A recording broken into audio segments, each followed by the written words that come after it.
Hi everyone, Mike McConville here again, Stratford, Ontario, Canada for StringTechWorkstations.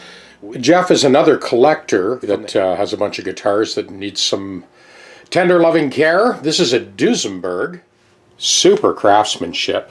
This is their version of a Bigsby, absolutely beautiful. This ES335 custom shop guitar is in as well. Also, Jeff had mentioned that he's had 5 or 6 Gibsons and he's always ended up selling them because he couldn't keep them in tune. Well, we'll get this thing tuning within an inch of its life. Count on it. So like many other collectors that I've worked for, Jeff drove the distance, 100-mile round trip, to get these guitars to me. These are the first 4 of his collection. And like Jody from Pennsylvania, who basically drove 1,000 miles round trip, mind you, he did have 11 guitars he brought, so well worth his while. And I don't think he's finished yet. For my U.S. customers, please keep in mind that I am a one-man shop. No one else is going to touch your guitar but me. And I do have to book these instruments in. So I don't stockpile guitar repairs. I take a small amount, I finish what's on my plate, and then I book in the next batch.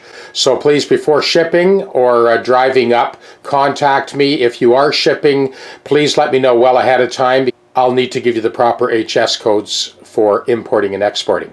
So the Duesenberg and the 335, I'm doing them in tandem.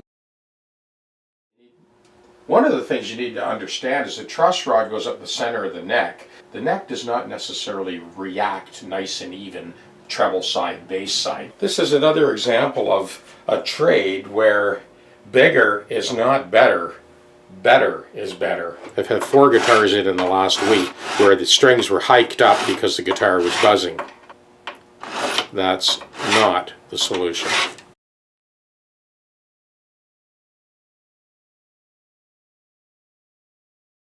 When you see your tuner wavering, oftentimes those pickups are adjusted way too close that way.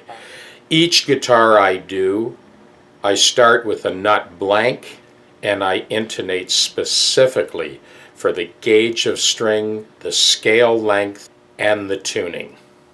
So this is a moving target, and it's a great example of, you know something? A robot will never take my job.